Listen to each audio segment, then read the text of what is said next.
গত 28 October Bangladesh football ফেডারেশনের দায়িত্ব নেয় তাবিথ আউয়ালের নেতৃত্বে নতুন নির্বাচিত কমিটি। বর্তমান কমিটির প্রায় 8 মাসের কার্যক্রম পর্যালোচনা করতেই আয়োজন মিট দ্য প্রেসের। অনুষ্ঠানে জাতীয় দল, ক্লাব ফুটবল, নারী ফুটবল সহ বয়সভিত্তিক ফুটবলের অগ্রগতি ও অবস্থা তুলে ধরেন বাফুফের বিভিন্ন বিভাগের দায়িত্বে থাকা সদস্যরা। উপস্থাপন করা হয় আগামী 6 মাসের পরিকল্পনাও।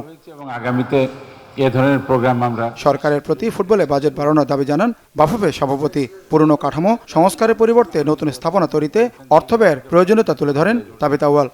about 30-40 কোটি টাকা বাজেটে কতটুকু আমরা নিজেরাই অর্জন করতে পারি, যেই ব্যালেন্সটা আমাদের দরকার পড়বে সেই ব্যালেন্সটা আমরা সরকারের কাছে আনুষ্ঠানিকভাবে চেয়ে নিব।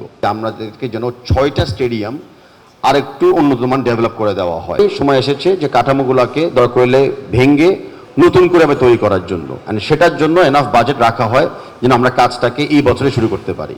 অনুষ্ঠানে এজেন্ডার বাইরে গিয়ে হঠাৎই ব্যর্থতার অভিযোগে জাতীয় দলের কোচ হাভিয়ার কাবরেরার দিকে তীর ছোড়েন জাতীয় দল ব্যবস্থাপনা কমিটির সদস্য শওকত শাহীন। পদত্যাগ দাবি করেন স্প্যানিশ কোচের।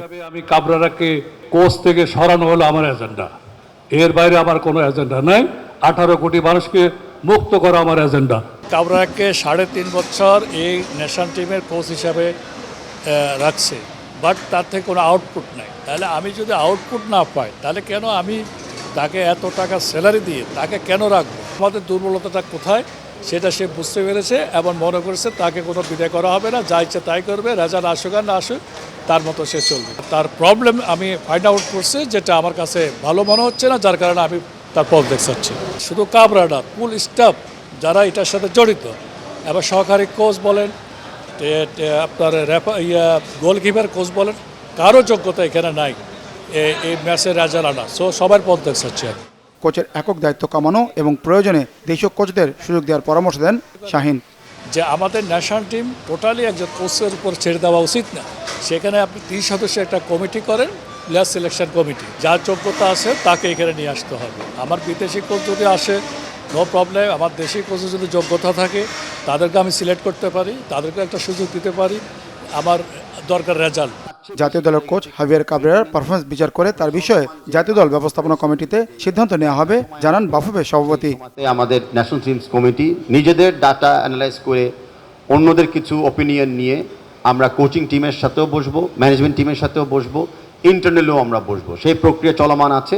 ওই মিটিংয়ের সময় সবাই উপস্থিত থাকা বাধ্য হবে, সবাই উপস্থিত থাকবেন। এদিকে আগামী 12 সেপ্টেম্বর চ্যালেঞ্জ কাপ দিয়ে শুরু হচ্ছে ঘরোয়া ফুটবলের নতুন মৌসুমের খেলা।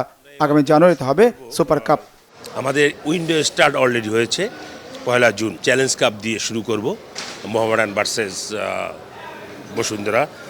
তারপর আমরা বাংলাদেশ প্রিমিয়ার লিগ 19 সেপ্টেম্বর থেকে আমরা শুরু করব ইনশাল্লাহ।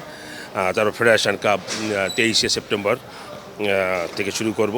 সুপার কাপ যেটা আমাদের সবচেয়ে বড় আকর্ষণীয়, জানুয়ারির 10 তারিখ আমরা ইনশাল্লাহ শুরু করব। আর ইন্ডিপেন্ডেন্ট কাপ আমরা 26 থেকে 29 এপ্রিলের ভিতরে আমরা ইনশাল্লাহ করব। আগামী সেপ্টেম্বরে ফিফা উইন্ডোতে ইউরোপিয়ান দলের সাথে প্রীতি ম্যাচ খেলার পরিকল্পনা বাফুফের। চ্যাম্পিয়ন লিগ শুরু করব। মানিক মাহমুদ, বাংলা ভিশন, ঢাকা।